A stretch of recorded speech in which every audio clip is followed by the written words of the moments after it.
Hi everybody, it's Don and I hope you're having a fantastic day. Well, unfortunately, it just got even worse for the people involved in the cruise on the Coral Adventure, the one where the 80-year-old was left behind on the island in the Great Barrier Reef. It's hard to believe it could get worse, but it actually has. We have Jamaica, who has now closed their cruise ports under a national emergency after Hurricane Melissa ran through, and we have some expectations of when they're hoping to get their tourism back up and running. We have a new cruise ship, well, not a new cruise ship, but a new cruise ship for that port arriving in Port Canaveral. And finally, we have a river cruise ship that got stuck, and I ended up spending the entire day and night stuck where they were on the Danube.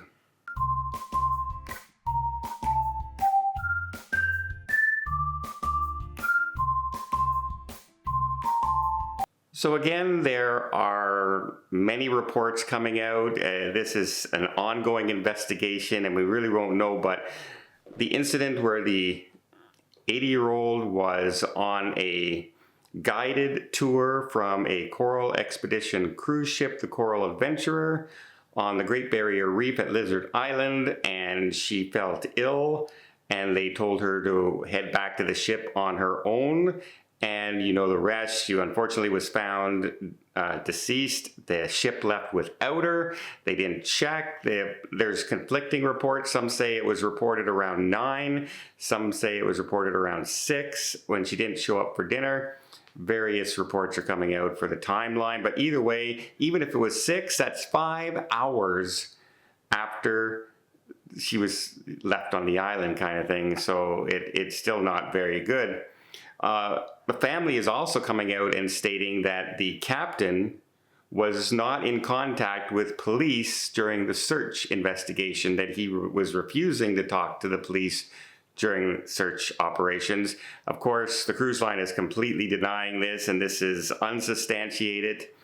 It's hard to believe even the police would allow the captain not to be talking during a search and rescue operation, right? So I don't know where that report's coming from, but we do now know that the CEO has canceled the entire cruise now.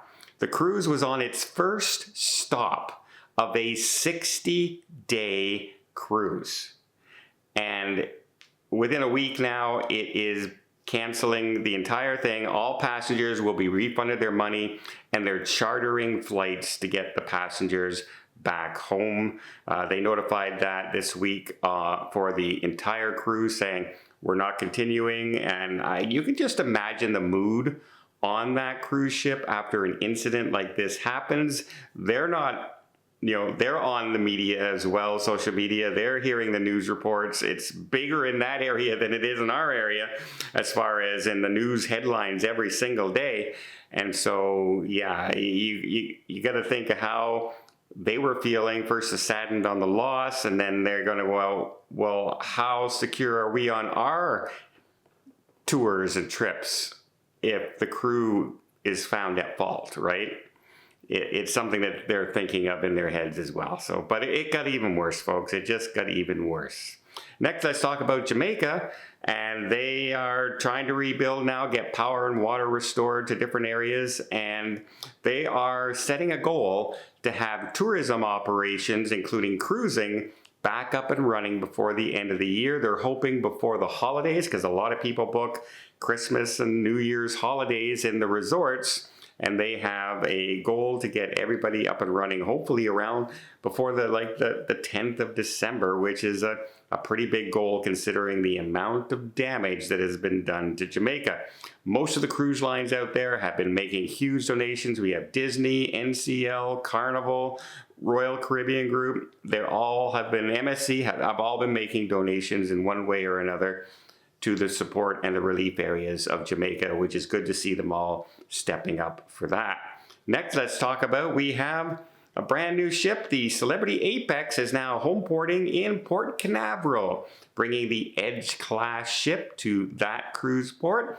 I think it's also to make room because the Celebrity XL is now heading to Miami where she will start her sailings for the winter season very, very shortly. So now you have a few choices of XL class ships to sail from out of Florida. They're beautiful ships. And yeah, the Apex was a great ship to be on when I sailed her a few years ago. So check it out if you're in Port Canaveral. And finally, you hear this a few times, haven't heard in a while, but a river cruise ship got stuck on a barge, sandbar, and just couldn't move. But before I get there, let me just invite you to hit that subscribe button if you haven't done so already. You want to keep up to date with everything going on in cruising, from what's happening in Jamaica, if your cruise is going to be rerouted, to the unfortunate stories that sometimes happens of missing people, and the good news stories of new ships arriving that we get to explore in new destinations. I hope you'll join us. I'll try and keep you as best informed I can to make your next cruising experience just a little bit better, maybe a little safer, maybe save you some money in the meantime, and possibly save you a whole lot of frustration. I hope you'll join us. Really doesn't cost anything, but when you hit that subscribe button or leave comments, really does help the channel out. Okay, it looks like it was the Viking Leaf, or Lif, L-I-F. And it looks like it got stuck in the Danube on its way to Austria. And right now, the river flow was like at 2/3 of its normal flow for this time of season. And so it kind of uncovered a lot of sandbars. However, most river cruise ships travel at night. And when they're traveling at night, they don't have visibility of the sandbars. They can't see one that might have just popped up overnight and that wasn't there last week because the river was higher. So unfortunately, they got stuck overnight. They were in contact with authorities to make sure they had enough supplies, because many river cruise ships bring on supplies at every port. But they said they had lots of supplies. The passengers were doing well. There was no leak on the cruise ship. Everything was fine. And so they eventually just waited until the river rose up around mid-morning the next day, and it had enough flow that they were able to budge the ship off the sandbar, and it continues its way on to Austria. I've never experienced a river cruise ship where I got stuck before. It must be a unique experience to just be sitting in the middle of the river and not going. But the good news is you can see the bottom of the river. Like, you're not in any danger, right? It's not like the ocean. If you hit something in the middle of the ocean and you're standing out there, a lot more worrisome. On a river, I can see the shore, and I'm pretty sure I can make it. So I'm not as panicky, and I'm sure people just took it in stride, had dinner, had a few drinks, sat around the piano and listened to some songs, and then went to bed, and they carried on the cruise the very next day. Let me know in the comments down below, what do you think about, canceling a 60-day cruise like a weekend because of this incident? Do you think it's because of the investigation? Do you think it was the passengers are saying, hey, what's going on? And they're a little bit worried? Or is it just the CEO saying, hey, we have to gather up everything and make sure that this doesn't happen again in the future? I think it's a combination of probably all of those things. Well, I hope you appreciate this video. If you did, please give it a thumbs up. Want to see more tips, more tricks, more travel vlogs from around the world? Hit that subscribe button. Until next time, have yourself a safe and a great vacation.